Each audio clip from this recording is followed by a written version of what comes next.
Well, you've seen this story. Democratic California gubernatorial candidate Katie Porter exhibiting a pattern of profanity and bad behavior. By now, you've no doubt seen this.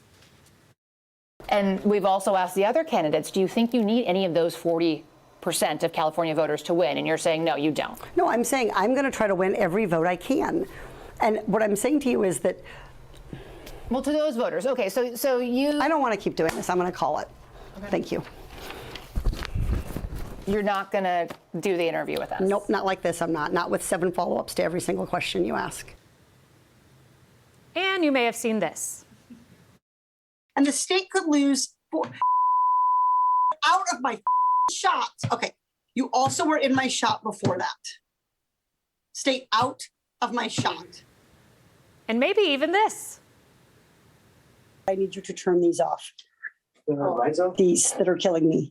Yes, yes, we should have. Yes. Okay, everybody, I'm not that dark. But that's not all. Check out these examples of Katie Porter's behavior. Accusations of blaming staff for giving her COVID, using racist language, covering up sexual harassment, domestic violence against her ex-husband. She was even accused of burning his scalp with potatoes. Ouch. And others saying she just wants fame and power. Got to be nice to that staff. All accusations at this point, but there seems to be a pattern of alleged physical and verbal abuse. Joining me now, Fox News contributors Tom Shillue and also Democratic New York State Senator David Carlucci.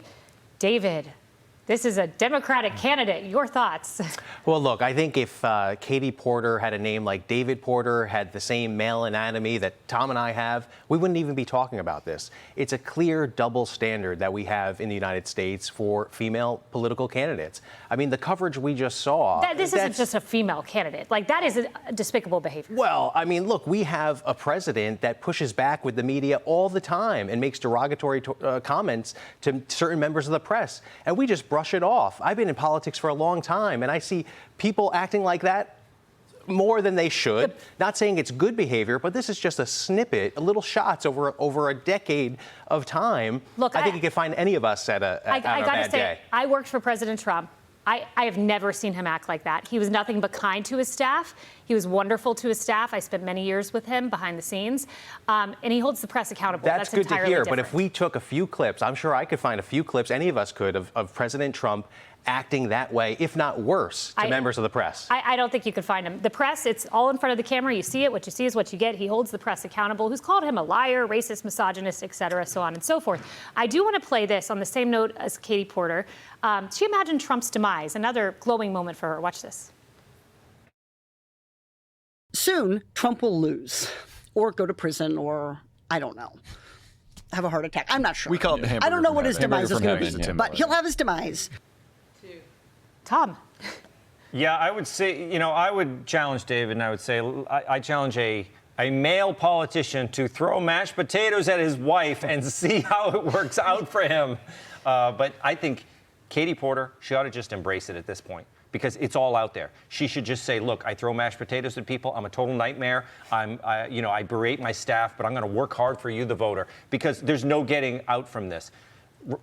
Republicans are comfortable in their own skin, and they're comfortable with what is going on. And that's why you have guys like Jack Ciattarelli doing well. If you look at these debates, Democrats are like, it's like playing a game of Jenga. Republicans are just pulling out the brick. They're very confident. Democrats, they don't want to pull the brick because they know they can't stand behind their policies. So they're afraid to say what it is. So they just have to stare straight ahead. Did you see that? The debate in Virginia, Spanberger, she didn't even want to turn to her opponent because she can't admit what her policies actually are. Yes, well, on the note of being natural and organic and likable, let's bring in these Democratic women. You may have missed this.